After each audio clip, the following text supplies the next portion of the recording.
Hello, everyone. Hello, hello. Welcome to Real Talk Food Safety. We're super excited to have you here this week because we are talking about our Early Technical Leader Bootcamp that we announced this week. We're super excited to introduce it more and talk about the questions we've been getting.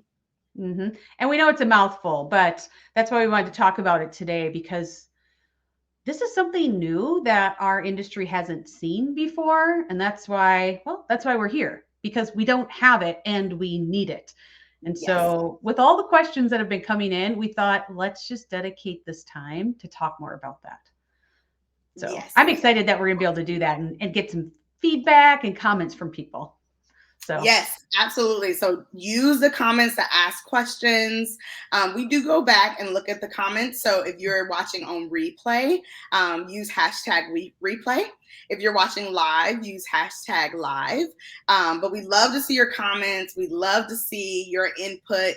You guys have valuable information, and that's really what Real Talk is all about, right, Jill? Oh, absolutely. Because we know the more that we share experiences, the more we know, like, hey, I'm not alone. This didn't just happen to me. There's others out there. And that was a really big moment when I realized in food safety and quality that the things that I thought were just my things situations I was dealing with, like, oh no, other people have done this or they've experienced something like it. Right? That is big, big and powerful to know that there's others that we can draw upon from ideas, people that can even just be like, oh yeah, I've been there, that sucked. But Yeah. whatever it is, sometimes it's just helping us feel better and like make the next step to go forward. Yeah, and that's really our goal, right? Here on Real Talk, is that we really want to talk about the things that are real to food safety and quality, the things that we deal with, and we want to share those best practices, but also communicate with you all and have you share your best practices that you see out there. I mean, there's so much that we've been learning from you all, and a lot of the times it leads to a topic on the show. So we love your comments. Please continue to add them to the comment section, because we read them, we talk about them, and we also incorporate them into the show. Totally.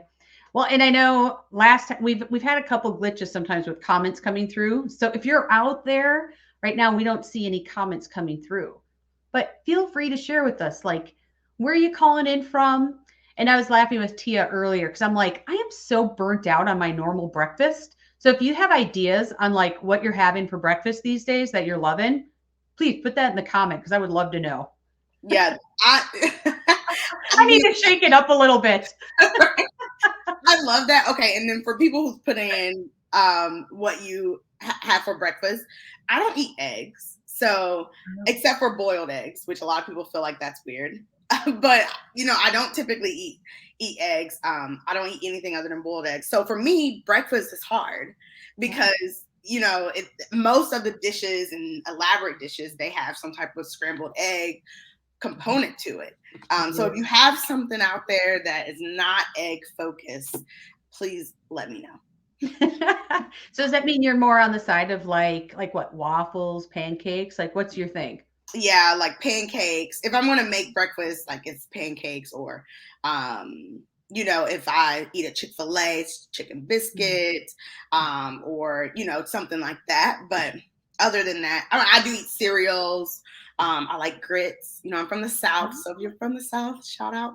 But I do eat grits. I don't eat a lot of oatmeal. But I will eat oatmeal, but I don't eat a lot of it. So I'm limited. Yeah. Or you just have other things to explore. It's not limited, just other things. That's true. So we're looking for suggestions. So if you have some suggestions out there. Next week we're going to talk about lunch, just a preview. Right.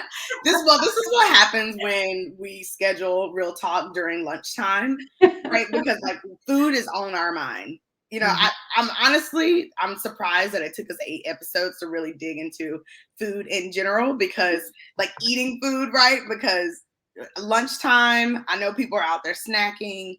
We either snack before or after. Yeah. So it's like food is on our mind during this time. Yeah, who's with me? Like, as soon as I finish, like, lunch, I'll be thinking about, like, what are we having for dinner? I'm not Right, hungry, but I'm already thinking ahead for what that's going to be, if I don't right, know. exactly. I love that. I love that. Well, So we're excited about today, not just for breakfast ideas, but mhm, also to talk about our beta test, with the yeah, Early Technical Leader Bootcamp. And it was very important for us to do this beta test because Catalyst, we had our kickoff webinar in November of last year, and we have been talking and connecting with people from large manufacturing organizations to small companies that are just getting started out there. So we've had a lot of conversations. Obviously, we both were in consulting before we combined and made Catalyst. So for us, this beta test was so important because mhm, we've really built this program and taken ideas and incorporated them, and it's just time for us to get it out there. And it was an easy way for us to do it at a cheaper price. It's cheaper, mhm. than what we would normally price it. So we have a lot to learn, and we're ready to get people's feedback on it. When I think of it, kind of like the win-win. Okay, so first, right, because we are food safety nerds, we know we want to have data to say, yep, the changes that we've made are more effective than it was before. So number Mhm. one, nerd alert, right? Right. But I think it's also a great win-win because by helping us learn more about like how effective the program is or the formatting and like the platform we're using, you Hmm. also get to navigate leadership in a different way than you have before. Yeah. Because I don't know about you, but I guess I'm curious if anyone out there, have you ever had specific leadership development that was designed specifically for being in a technical role by technical people? Yeah, it's not a lot out there. It's not a lot out there that's when you say designed by technical people. Mhm. I think that is the big piece where it's like these pie in the sky leadership, leadership concepts. But really, from a technical standpoint, it's a little difficult to apply sometimes, which we'll get into during the talk. Yeah. Well, I think you kind of hit it on the nail on the head because leadership development, I guess in my mind, is really about how do we provide clarity and vision and have expectations and build relationships. And that's what leadership's about. And Yeah. our boot camp is grounded in those concepts as well. But it has the element of being grounded in the technical aspects of our industry and our experience. Yep. So I was telling Tia earlier, it's like, okay, in Minnesota, hockey is our state sport, right? Hmm. So to me, it's like a hockey team. Like you can have this group of amazing players with all the skills. Let's say it's NHL, right? And you need to bring in a coach who knows the game. Hmm. But if they don't have a system for that team to work within, all these players and all of that skill kind of goes to waste. Yeah. 'Cause they'll just run the same drills they know and they'll stay at the same level they're at. They won't be able to progress collectively to move forward. Hmm. And technical leaders are like these coaches. Like you have to have a system in place so all of your team shines and their skills grow and they blend together and you advance to where you need to be. Yeah. And to me, that was part of what was missing when I was first leading Yeah. in our leadership development for food safety. Absolutely. And you really see it if you're a sports person, you see it in all sports. You see it in basketball, Mhm, you see it in football, like sometimes it's just the coach that needs to be changed out in order for a team to be able to function effectively, right? And efficiently and be a success. And it's so important. But the thing of it is that coach needs those leadership skills, and then they need to develop those leadership skills based off of their technically where they are, right? mhm. Not just these concepts, but if you don't have the technical skill behind it or know how to relate those leadership skills to your technical skills, people struggle. Mhm. They do. Which, really leads into one of the questions we get all the time is how is our boot camp different than just other leadership development programs? Mhm. So that's where I think about kind of what we just talked about. Principles are the same. So whether you want to like follow Tony Robbins or like the Carnegie programs, those principles are the same. But how they teach them and apply them are very different than what we do. Right. We are very grounded in bringing in the food safety, quality, technical aspects because as our first comment came through says, they need to be developed by people who know the tasks at hand. Right. And so if we're developing leadership programs for a discipline where we've never worked in the discipline, it can be tricky. Yes, it can be. It can be. Yeah. And then for those of you who this is your first time with us, we are Tia and Jill, and we are your go-to team for food safety and quality leadership and culture. And then when Jill talks about for us, like, we have lived and walked this world. We have the technical skills. We have the technical backgrounds. We've been in large companies, very small companies, medium-sized companies. And we're really taking this holistic approach of coaching, strategy, and technical development to really help companies and organizations build their sustainable food safety cultures. So we just don't focus on programs, right? Like we're building those leadership skills, like what our Early Technical Leader Bootcamp is all about, those strategy skills, and then helping organizations incorporate those things into their business so that food safety and quality in particular is a business partner for the organization, and we're really providing value in a different way. So show up every week, Wednesday at noon, and these are the things that we talk about. Yeah. And we do because, Tia knows this story and you may have heard it before, but when I was first working on some leadership development, I was assigned to work with someone from that had an ops background. And they Mhm. keep just telling me, they were like, hey, just tell people what to do, make them do it. And I was like, you don't understand food safety quality at all. Like, we're a support function, we influence. If I go in with that attitude, I am going to be like kicked out. And Right. so that's why our program is founded in understanding our roles in organizations, our perspectives, understanding that we have to influence, but still have systems for our teams to work in. Yeah. And then, one reason, and we're one of the functions that I feel like we touch, and we talked about this a few weeks ago, like food safety and quality and technical leaders like R&D, lab work, technicians, we really touch all different functions. So when Mhm. we lead, we're typically leading directly and indirectly. So if we're talking with a group that we're not leading indirectly, and people think that, oh, just tell them what to do and they'll do it, that's not going to happen because we're not responsible for their performance appraisals. We don't give out their corrective action for the most part. We're not even responsible for ensuring that they get praise Mhm. or rewards when they do the right thing, right? So that influence that we can just say, oh, well, I'm just going to tell them what to do, that bucket of influence is gone for us because we're typically managing indirectly, especially when it comes to food safety and quality culture. Mhm.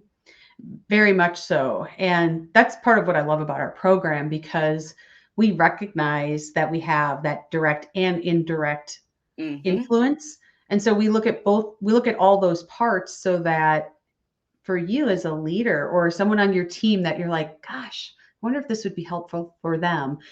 It really helps them have this well-rounded system that they're going to put in place so that they can succeed, your team can succeed, you can easier meet your goals because that's part of what we're all here to do is to work right and make progress.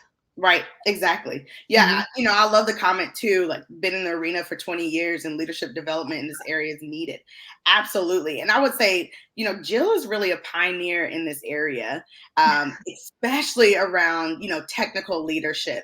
And it's because it's not there, and she saw a need for it, and developed programs around it, and it's been wildly successful, and I'm happy to be a part of it and be along for the ride because I've also seen that even as I was being developed, and for me leadership development was something that was near and dear to my heart early on in my career.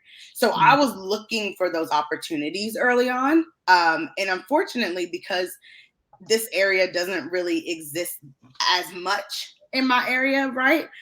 It was difficult to find. I was lucky enough to have managers that, were really strong from a leadership standpoint. And so they helped develop me and put me in situations. But if I think back and say, like, I didn't have those managers, there would be nothing for me out there, and I Yeah. noticed that early on. Well, and I don't know if people remember last week we talked a little bit about some interesting stats, not just in our industry but kind of global. And Hmm. one of them was that only 5% of companies have an integrated leadership development program in their company. So that's a really small number to begin with. Yeah. Now add in, how about like a technical leadership development program? Right. That could be even smaller. And so that's why not only do we have, that's why we do this. That's why we have these leadership programs and the strategy to fit with that. But the Yeah. first step is really this early leadership program to help you really create this foundation and this system that will carry you through years and years of leadership. Right, absolutely. And Mhm. then, another stat that you called out last week that is so relevant here is that Clear Company reports that 74% of people say a Mm. lack of professional development is preventing them from reaching their full potential. You know, I this stat for me is always surprising when I read it, when I see it, because 74%, that's a lot of You. people that's out there, trying to make the right decision, trying to manage other people and influence across the roadway. And they don't have the right type of development to be able to do that. Well, and just think from a company standpoint, right? If I all of a sudden have, let's say, $5,000 to do some type of development, with all the new regs and new programs coming out, like if I Hmm. have to do leadership development versus like intentional adulteration or food fraud, guess where the money usually gets spent? Right. Over here on the technical programs. And we all know this is very much needed and is important as a foundation as well. But if we're not working this leadership side, at some point the other side's not going to be at its full potential, which Mhm. is part of that number. Absolutely. I mean, we see it in organizations where it's like, well, I train my staff on HACCP, but Mhm. they're not doing the HACCP checks properly. Yeah. Or, we have a written document on allergen control, but we continue to find gaps in the execution. It's Mhm. because you're missing that leadership piece of it. Where, yeah, you have the written documents, you have the technical knowledge, but because you don't have leaders in your organization, or support, right, for those leaders in the organization to really be able to influence and implement properly, unfortunately, we see that organizations, they don't live up to what their written documentation says. Mhm. And like you said, it's not just like, hey, doing checks, but how many times I've sat in these conversations where I'm like, I don't think our top leadership gets what we actually need. Like Mm, they say the words that food safety is important, but we still don't see it being honored the way that we think it should be done. right, And learning how to influence leaders, even at that level, starts early. It right. starts with influencing people to do HACCP checks or to Hmm. wash their hands. And so that's why this early leadership development is so important as a foundation. Yes, Yeah. absolutely. Okay. So, Tia, here's the question that we should throw out, right? Yes. Where does traditional leadership development fall short when it comes to technical leaders? I'd love to hear what our audience says about that. Yes, absolutely. And it seems like we're having a little delay on comments. So if we don't get to your comments, that's okay.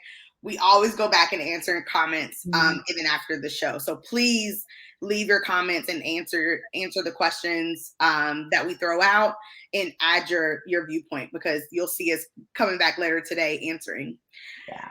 So yeah, when I think about this question of where does technical leadership development fall short when it comes to technical leaders, it's really around, we focus so much on the technical side of things that we don't flex that leadership piece. So Mm. like, for instance, I guess I kind of think about, like, we don't create the link between the two. So you and I talk about this a lot, on where it's like, we, as a technical person, we like to look at data, right? Like, we're the nerds, we're looking at the data, and in reality, we feel like the data should provide us which direction to go in. And so a lot of times we say, I've given my team this information, they understand it, they have the technical background, they too have been trained, we've talked about it, but I just don't understand why my team is not responding. I don't understand, after the third time of giving a HACCP training in 12 months, we're still getting things wrong, right? Traditional leadership development doesn't link those technical pieces to why your leadership is failing, or what you need to do from a leadership standpoint to get your team moving, even when you have the technical skills or the technical data there. Yeah. I think that's a really important part, because I love the comment about strong food safety programs. And I think hands down, right, we all know that's the foundation. But even with strong food safety programs, let's say like an allergen program, if we have a great plan on how we're going to do that, but we don't have a leader to help influence and move that forward, that program is going to sit on the back burner. And that's why, we talk, T and I are so driven about, like, we're not just going to help you create programs. We are going to that next step of the sustainable food safety culture through leadership in a technical arena. Because that science alone, no one HACCP is not going to set you free getting people to do checks, or getting the money to like automate records, or to, mitigate risks. So there has to be more. And I think that's where the traditional development falls short when it comes to leadership. Absolutely. I think about it as like you're flexing two different muscles, right? Yeah. Like, you're flexing the technical muscle.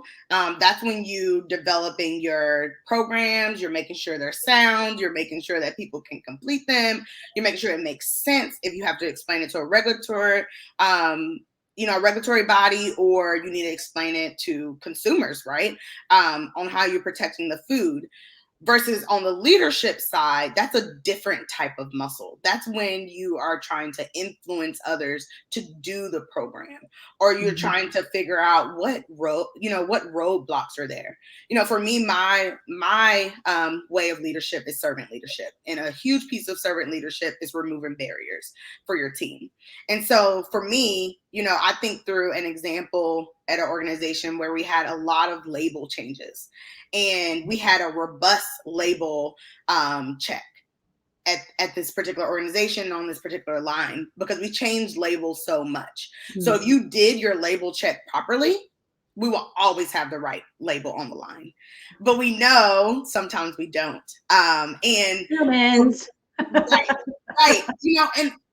And I remember one year, we had mistake after mistake, and after a mistake, we'll give a training. After another mistake, we'll give a training. At that point, I had gone through 3 label trainings in 6 months. And, at one point, and this is the leadership piece coming in, where it's like, okay, you guys know this is important, right? Like, this is the same group sitting through it. You understand that we have this check. You understand how to do the check because you do it every day. So what is the barrier? What's the problem? How do we help you execute this check properly? We can't change it. We know we have to do it. We know the frequency's right. How do I help you as a leader?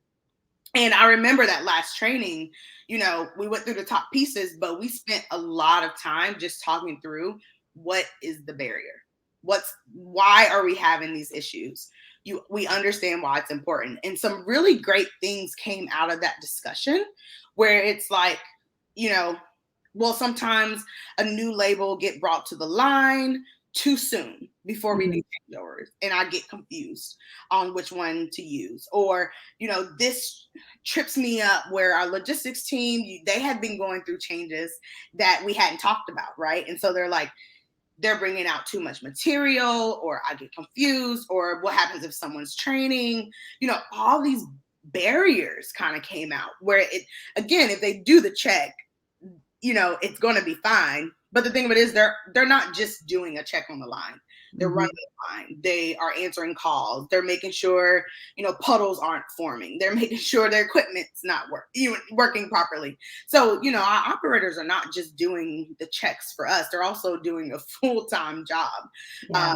so the leadership piece of it was really trying to understand, what are the barriers? How do I make your job easier for you to do it?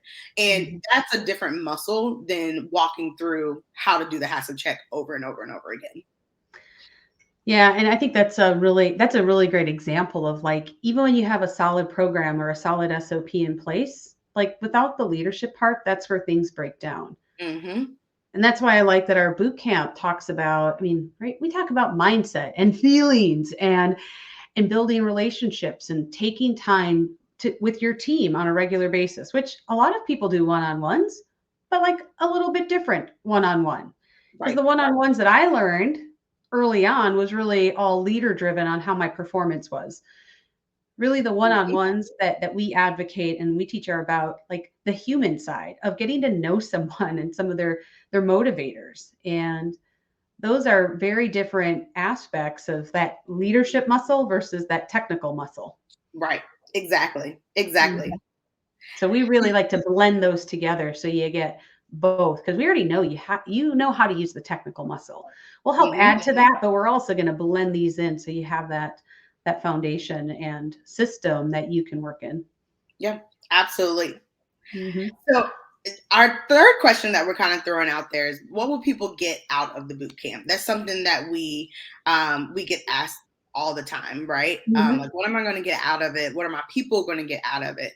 And I like the comment, and it kind of leads us to this question around that, we have to remember that we are helping people develop leadership skills in a field that is not necessarily a one-step approach to Mhm. creating a food safety culture within organizations. Absolutely. And that is one thing that you get out of the boot camp, is really understanding, what approach do you typically take and would like to take? But then also, what about the people around you, right? Like, most of the time, you're not the only person in an organization making a decision, right? Mhm. You have to learn how to interact with people and how to influence people. You have to figure out what's important to people. Like, even if you ask three different quality managers how to handle a situation, a lot of times you're going to come up with three different answers. Mhm.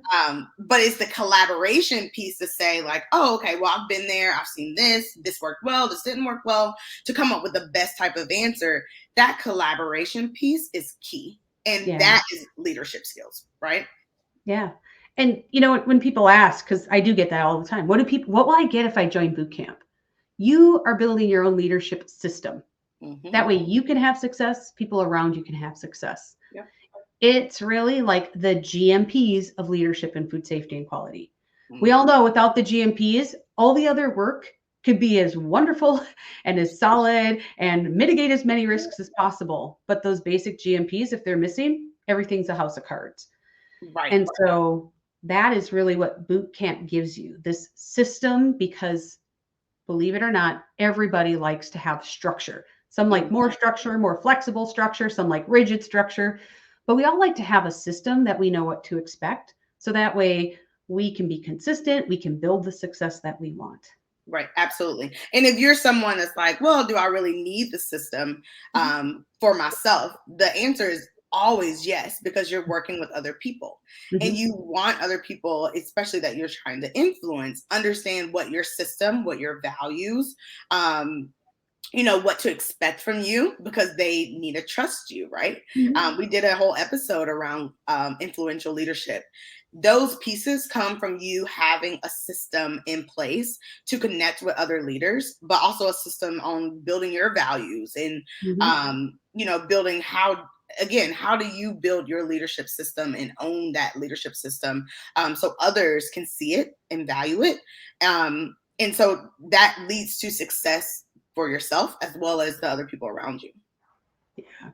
So, I mean, the other part is people always go, well, what will I actually have? Well, you're going to get worksheets, you're going to have templates, you're going to have tools, you're going to have a process. So you will actually have all of these parts to support your system.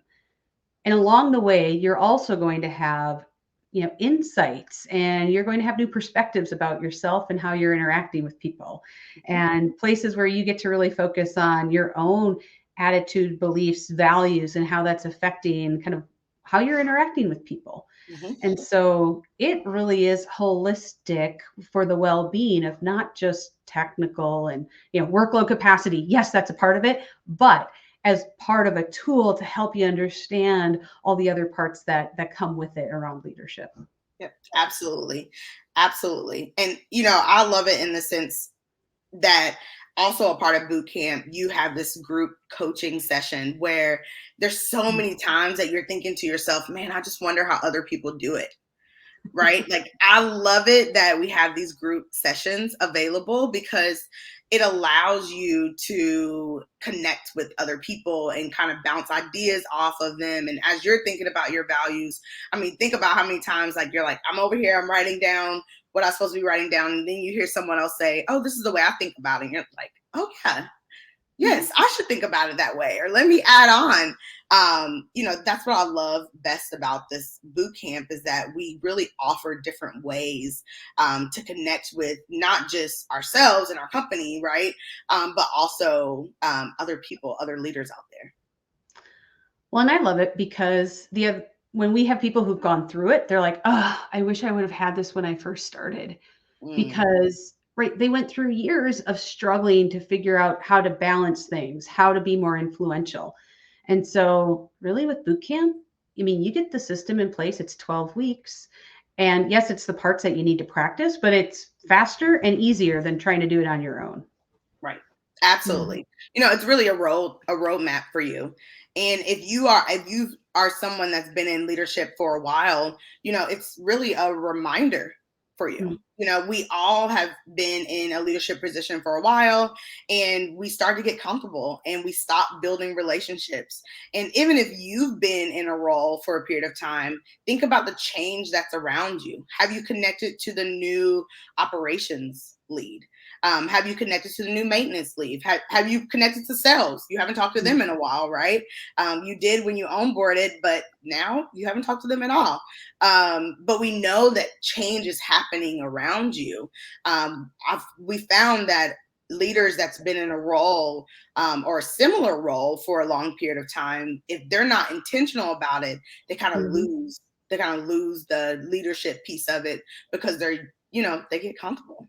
Yeah, which isn't a bad thing, but just knowing the passion and the drive that we all bring to food safety and quality, and just our industry alone, we're always shifting and changing. And so how are we setting ourselves and our teams up to be able to adjust and be agile to those changes and still work within a system so we don't feel like things are happening to us, they're happening for us and with us. Yes, Mhm. absolutely. And then it's also really important to note that, not a lot of leaders came in with a really great baseline.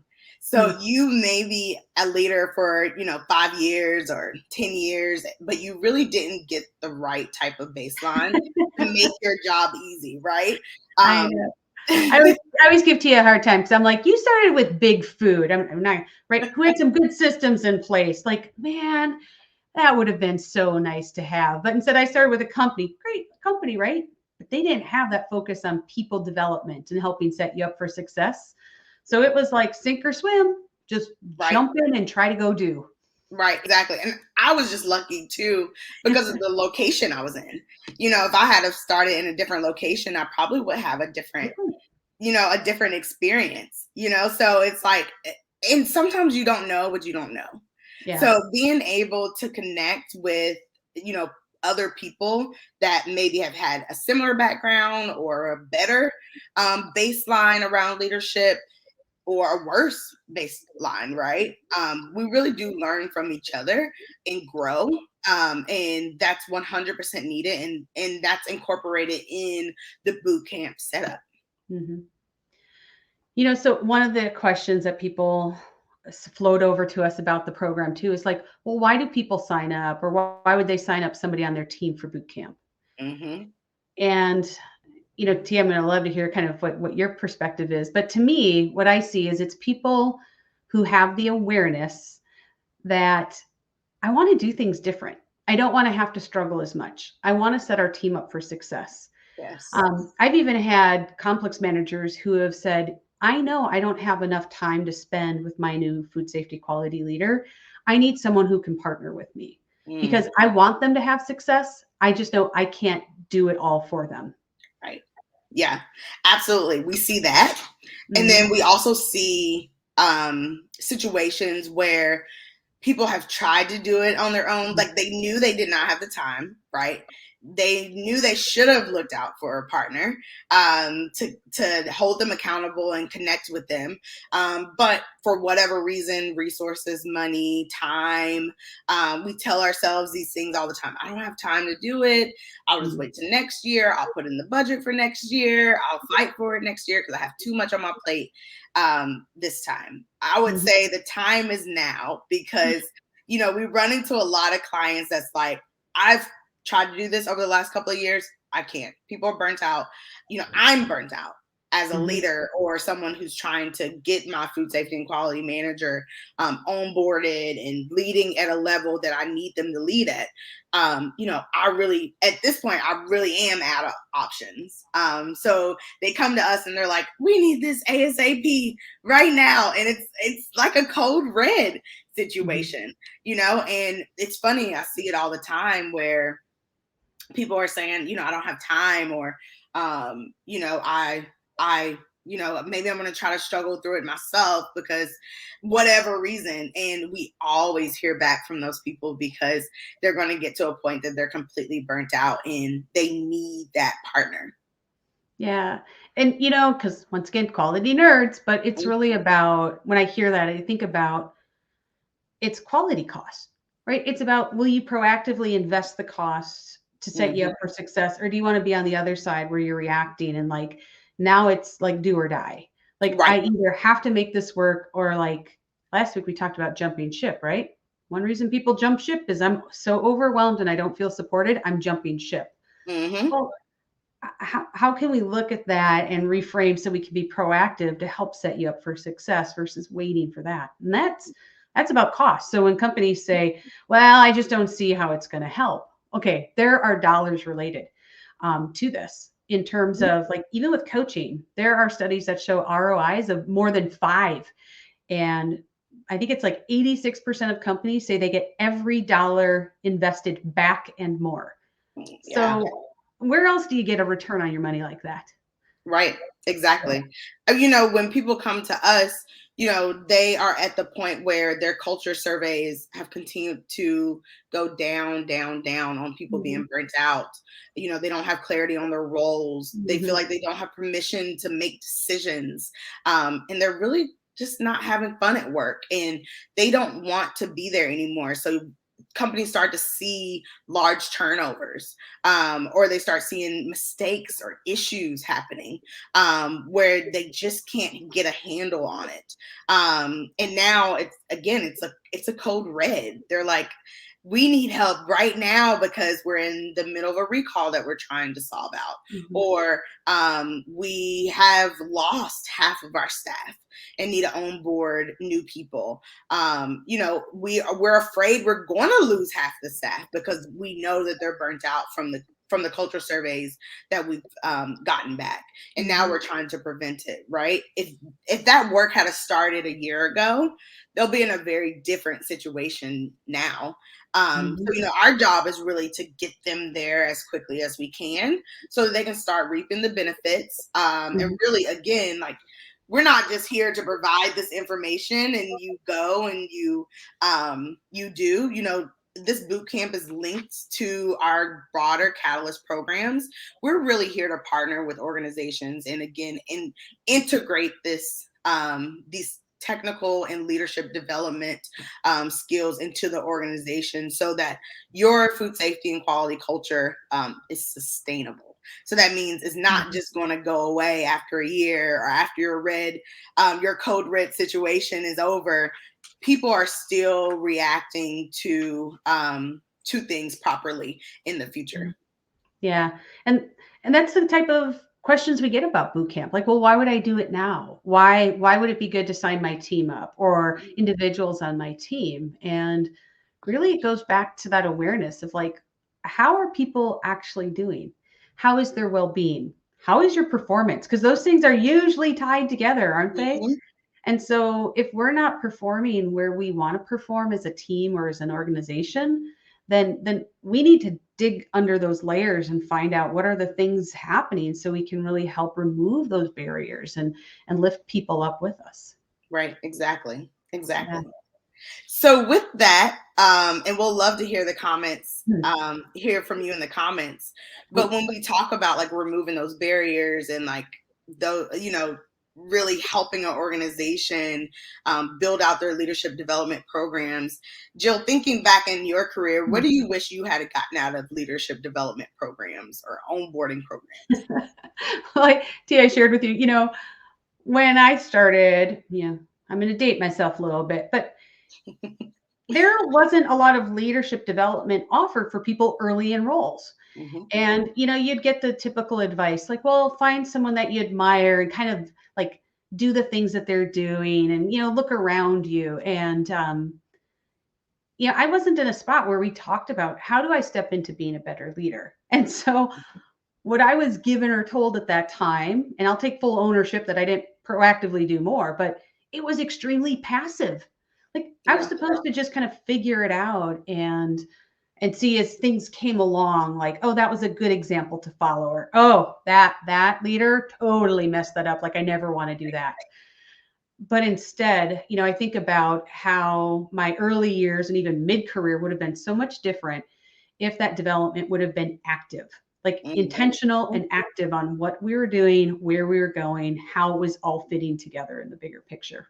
Yeah, I agree. And I feel like in food safety and quality in particular, they push us to be more on the passive side because companies really don't focus on that technical leadership development, particularly on food safety and quality, before you've actually become a leader in the organization.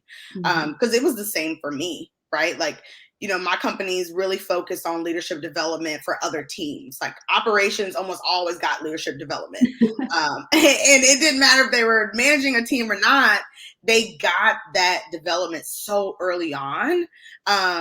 But for us, it's like we're thrown into a leadership role, whether it's a supervisor or manager role, but the company hasn't provided us with any leadership development tools. Or you might take a training 6 months into the role, by that time your team is like, what is this person doing? Like we don't like this person. We don't want to follow this person, right? And then you're trying to go back and try to clear up some damage that you've done early on with the team, but that's only because the company did not focus on getting leadership development before you walked into that role.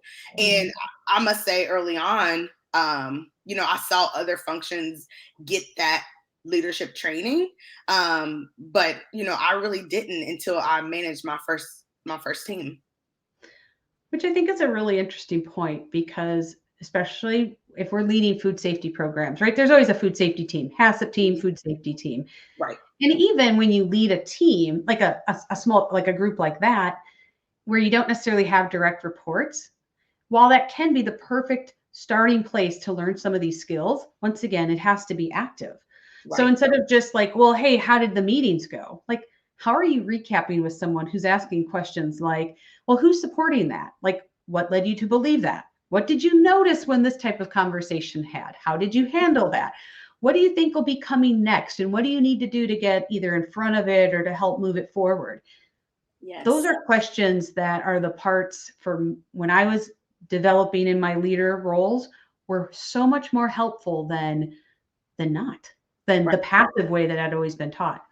Absolutely. And that's why this boot camp was created, right? That's why Early Technical Leader Bootcamp was created, so that you can start thinking about and putting together your leadership system Mhm. with or without a focused leadership development program at your company. Mhm. This is really, like you said, the GMPs, right? It's the baseline, it's the basics on these Mhm. are the things you should be thinking about before you move into that leadership role or right when you move into that leadership role. Or if you're Yeah. someone that's been in leadership for a while, these are the things you should be continuing to think about and maybe regroup on now that there's different leaders around you. Yeah. Yeah. I mean, so for example, we're not going to role play, a frustrating situation so you can, have those conversations. We can if you need to. But really, we're going to talk about like more broad foundational pieces. Like, how do you view friction in your teams? How do you view friction in general? Like, how can you reframe that? Because it all starts with those foundational pieces. If if you're thinking about friction, so for example, right? I remember in ops, I was like, it's them. They don't get it. Okay, I would never be able to have a really great, productive conversation when all I can think is it's their fault. Right. It took me as a leader to really reframe how I was even approaching those thoughts so that I could come into a conversation that could be productive. Right. Absolutely. Absolutely. I think that's a really great example, because again, we work with so many different functions, Mhm. and sometimes it is their fault, but Not just ops. So if you're an ops, we love you, but it happens with we everybody, right? do. I've had that same conversation with R&D and purchasing and you name it. Absolutely, absolutely. I mean, I'm even thinking about like from a technical standpoint, R&D is a piece of this, right? And so like we work with R&D groups. And so for R&D, how many times have they even I know they've come to me in situations where it's like, yeah, it's the plant's fault on these things.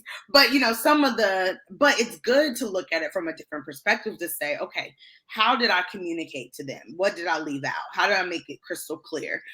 What points am I missing, right? Sometimes even working with my R&D counterpart, it's more like, okay, yes, the plant, we did mess this up. How do we make sure that it's clear from the beginning that this is what you want? How can I put it Mhm. into my quality success criteria that this is important? How do I communicate to you that this is not going to work out because in manufacturing we can't make it look that perfect? How do you communicate those things back and forth? And again, that's not really technical. That's leadership skills. Mhm. Like we have our technical expertise already here, but it's really the leadership piece for us to collaborate and influence. Like those are the big pieces when you're working across functions, even within technical functions. Mhm. Yeah, and I know, as we're going forward, I'm not seeing all the comments, Tia. So if you are, that's great. Because I don't know if anybody's thrown any additional questions out there about, like the things we're talking about or what boot camp's about. Because we'd love to hear what you questions you have, and bring those into the conversation. Yeah, absolutely. No, it's a delay on my end as well, but we will go back and definitely answer Yeah. your questions. So please put it in the comments, Hmm. because you will be hearing from us later on today as we Yeah. get on LinkedIn and answer your questions. Yeah. So really one of the other questions that seem to float by us all the time is how much time does this program take? Hmm. Because I have a really busy schedule. It's up in the air every day, and I'm not really sure if I have enough time to commit to the program. Hmm. We do. Yeah, we do hear that a lot, and Yes, we've we do. all asked that question, haven't we? Yeah, we've all been in that situation, right? Like where, Mhm. and it's funny because we talk about like we really want these leadership development opportunities, but when they come, it's around, man, do I really have time to set up some Mhm. time? Because we've all worked in manufacturing. That's why it's so important, like coming from us, that we are technical leaders that have developed this course because we understand that time is so important. And we Mhm. understand that things can change, at 2 a.m. You can get a phone call and your whole day is focused around that phone call and what happened, and corporate's calling you, or maybe you are the corporate person that's going to have to call all the plants. So we know that things, can change and things can get pretty crazy, on our end. So, and we hear that all the time, right? Mhm. So we Yeah, really have built this boot camp so that it's we flexible.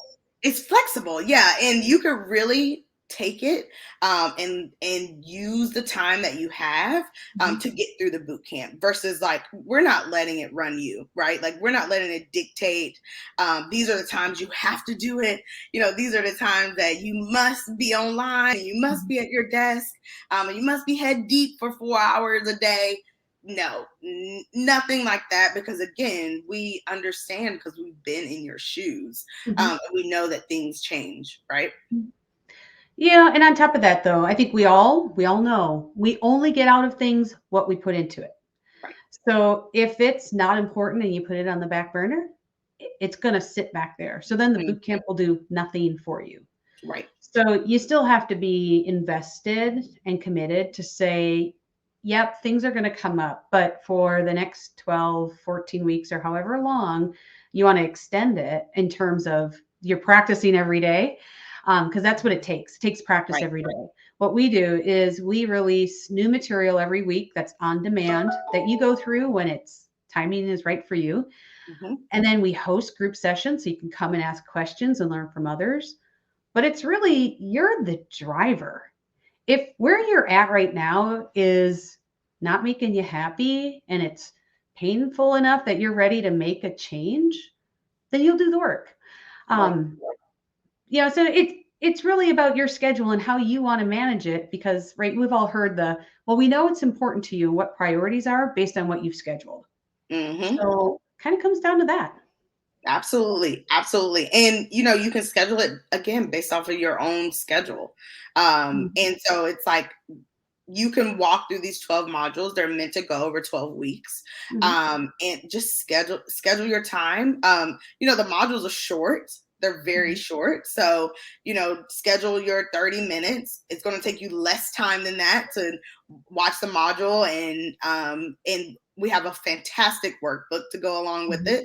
it. So, take your time walking through it, but you really can get through the modules in the workbook within 30 minutes. And then you use the Yeah, rest of your week to practice with your team, and practice. in situations that we know things are going to get crazy, you'll use the learnings to apply in real life. Mhm. We all know when it comes to changing habits, it's about practice, practice, practice, right? Hmm. And that's why the boot camp also is very applied. We don't have the leadership concepts up here that you have to figure out like how am I going to fit that into my day? How will that even work with my team or with others? Like no, we've walked through those examples and use those as that foundation because we want you to take it, see it, and go, "Oh, I have a situation where I can use that. I know how this can fit into my routine, whether it's my daily or weekly one, so Hmm. that I can run my day instead of letting it always run me." Right. Absolutely. And this is why we don't shy away from people who say, "Oh man, I'm really busy right now. Mhm, Is this the time?" Because we know that this will help you right now. mhm, So we typically say, to clients, it's like, "Oh man, we have so much going on, like let's wait for a time that when things slow down." You yeah, actually want to do this boot camp in a lot of our Catalyst programs while you're in the busy time, because you can apply it right away, and you can lessen the load right away because you mhm. are learning these skills, you're learning the tools, you're getting physical, sheets, And worksheets. there is shit in work too sometimes, so I totally get that, yeah. But hopefully we're taking some of that out by, helping you create the system. Are we doing this live? Can we edit? No editing. you know but you really are getting the templates that you could roll out right now Mhm, while you're in the moment. Honestly, that would be the best time, mhm, because if you're having a downtime, which none of us have downtime's not coming, but if you have a downtime, then you're not going to practice. mhm. You're not going to be able to roll out your documentation in the way that you want, your leadership system, right? It's really when you're in the thick of things and you're using these tools along the way, that's when you're really learning, that's when you're really developing, that's when people are really seeing you as a leader. And so I would say that makes the time perfect. Mhm. And what I love are our clients or the companies we work with who they've incorporated as part of their onboarding program. So Mhm. whether I'm new to the company or whether I'm transitioning to a new role, recognizing that, you know what, we want something else to help you create your system. And you might have a system. So it might be just tweaking the system. It may be refining the system. It may be adding an element in that you maybe didn't consider before. So that once again, it's all about how do we set our people up for success. And Right. so that I think one of the best ways to be able to apply it. So that way it's not a decision every time. Like, oh, should I do it or shouldn't I? Like, no, we want to set everybody up for success. This is part of our process. Right. So Absolutely. and whether Absolutely. that's and honestly, whether that's our program or somebody else's program to do it, like we need to set people up for success. We just Hmm. want to make sure we're providing some options because we know that it can be tough. And I've taken on new people and I've had the best onboarding plan for them and stuff comes up. And all of a Hmm. sudden I know that they're sitting over in an office or they're wandering the line with Yes. someone, but Yes. they're Yes. not intentionally learning the things that I need them to learn to step fully into their role.